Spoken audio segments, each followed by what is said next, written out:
Hello everyone, I'm Melanie Flintoft.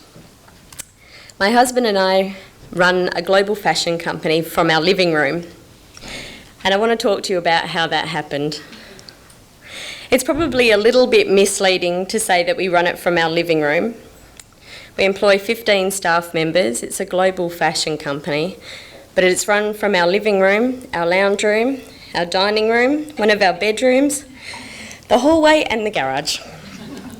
The company is called Australian Fashion Labels Proprietary Limited, and from the start of one staff member, that was me, we now have 15 staff. We sell out of 11 showrooms around the world, selling over 40,000 garments into over 1,000 stores globally every month.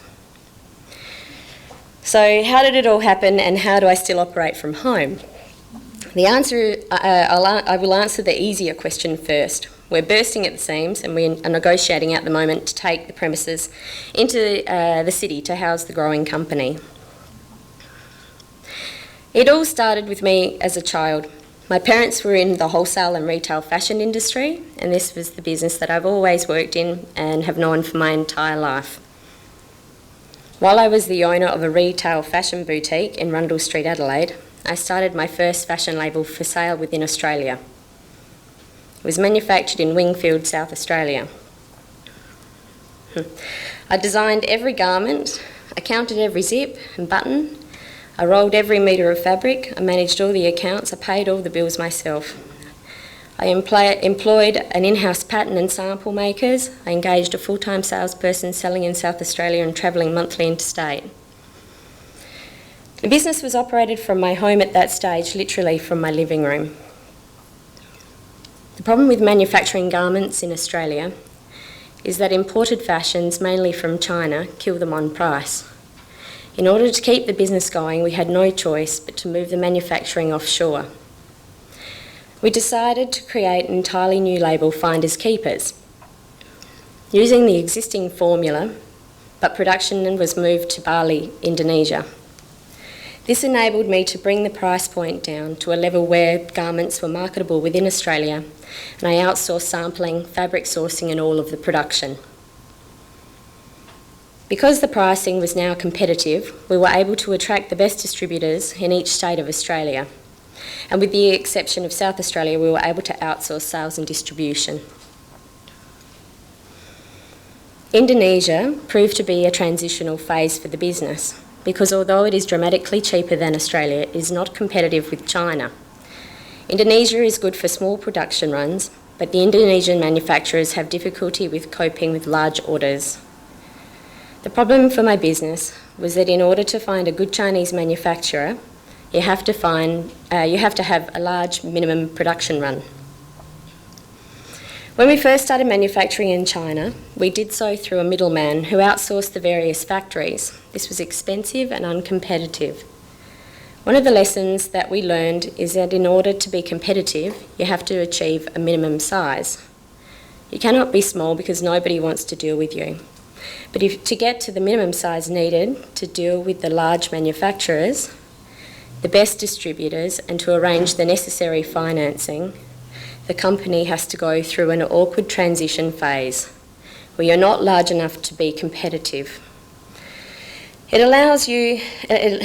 follows that you have to go through a period of growth where you are not profitable in order to be large enough to be profitable. This all translates into hard work, cash flow problems and pain. An awful lot of pain. We are now emerging from the end of the tunnel. We have 3 brands: Finders Keepers, which is a sexy, feminine, on-trend and commercial brand; Cameo, which is edgy, a trendsetter; and Keepsake, which is after 5 party dresses and occasional dressing.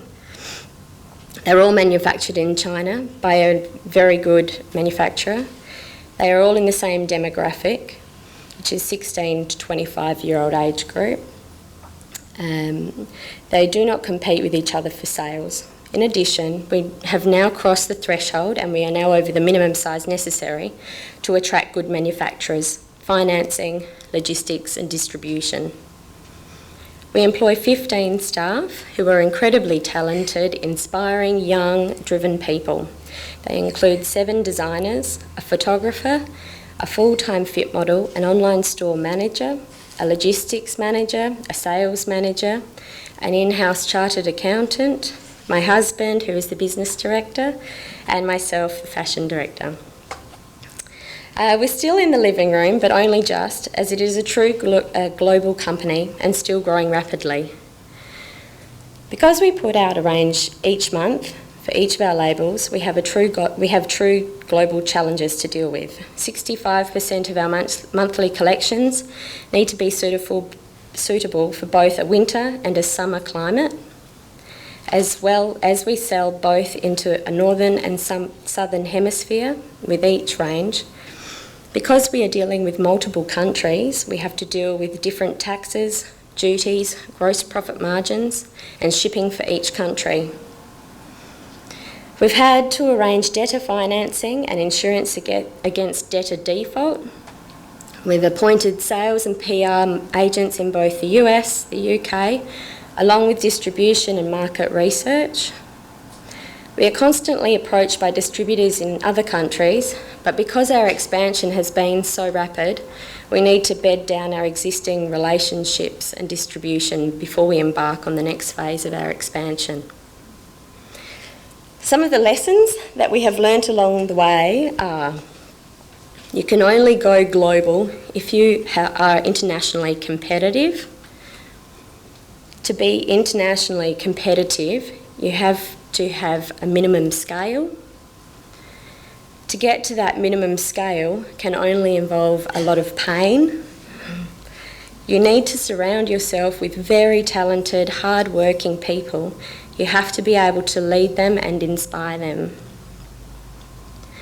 In our case, a husband and wife team worked extremely well because I could not have handled the business side and Dean could not have been able to do the fashion side.